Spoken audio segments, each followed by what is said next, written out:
She held a microphone like a lifeline. Her voice could fill a church, carry prayers to heaven, and bring thousands to tears.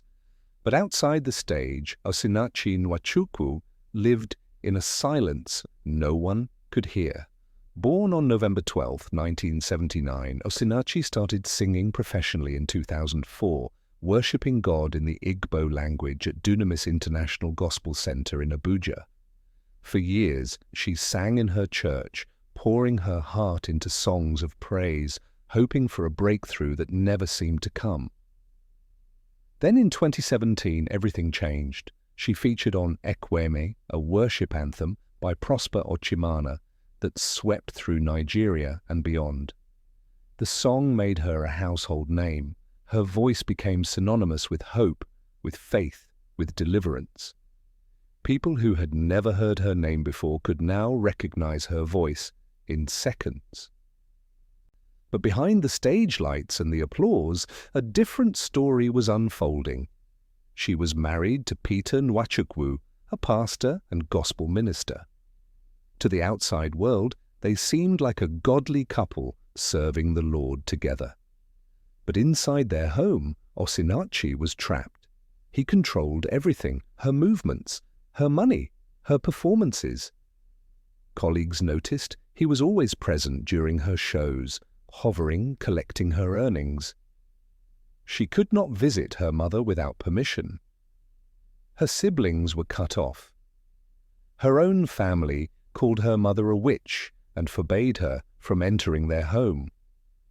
When she tried to help, sending food through Osinachi's younger brother, Peter harassed the boy and poured water on him. Osinachi's sister later revealed that Peter treated her like an animal. He beat her regularly. The children saw it all.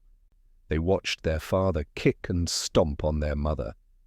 They heard her cries.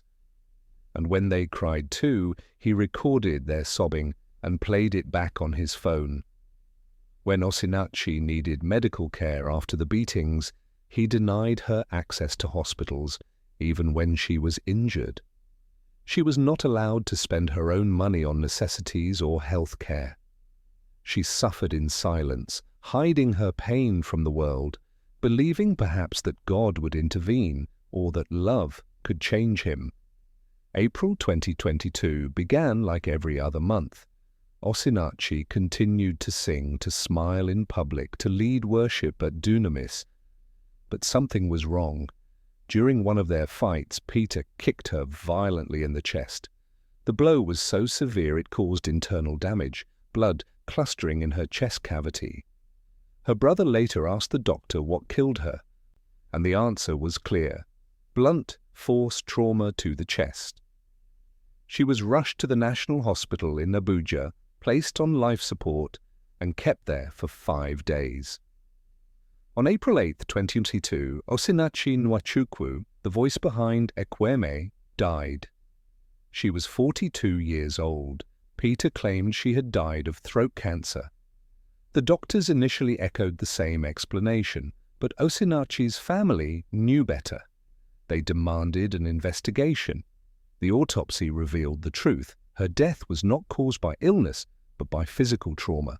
Blood had accumulated in her chest from a violent blow. On April 11, 2022, 3 days after she died, Peter Nwachukwu was arrested. On June 3, 2022, Peter Nwachukwu was arraigned before the Federal Capital Territory High Court in Abuja on 23 counts, including culpable homicide, spousal battery, criminal intimidation, and cruelty to children. The prosecution called 17 witnesses. Among them were Osinachi's own children, who took the stand and testified against their father. They described the beatings, the control, the fear, the violence that filled their home. Osinachi's mother wept in court, saying Peter had disguised himself as an evangelist to kill her daughter. Her sister testified that Osinachi had been dying in silence, starved and isolated, treated like an animal. The prosecution presented 25 pieces of evidence, medical reports, voice recordings, documenting abuse, photos, X-rays showing bodily damage, sworn affidavits. The defense argued for leniency. Peter claimed he never hit his wife, that she had died of lung cancer. But the evidence was overwhelming. On April 28, 2025, after nearly 3 years of legal proceedings, Justice Jideka Nwosu-Iheme delivered the verdict. Peter Nwachukwu was found guilty of culpable homicide. The court sentenced him to death by hanging. Osinachi's voice still echoes in churches across Nigeria. Ekwueme still plays at worship services, at weddings, at prayer meetings. People still cry when they hear her sing. But now they know the cost. They know what it took for her to stand on that stage and lift her hands to God while her body carried bruises no one could see. Her children are left without a mother. Her family is left with memories stained by violence. And Nigeria is left with a haunting question: how many other voices are singing through the pain, hiding behind smiles, dying in silence while the world applauds? Peter Nwachukwu now awaits his execution, sentenced to hang for the murder of the woman whose voice moved nations. But no verdict can bring her back. No sentence can undo the years she spent trapped, controlled, beaten, and silenced. The music plays on, but Osinachi is gone. Thanks for watching. To the end of this documentary, please like, comment, share, and subscribe to this channel for more documentaries like this. See you in the next one.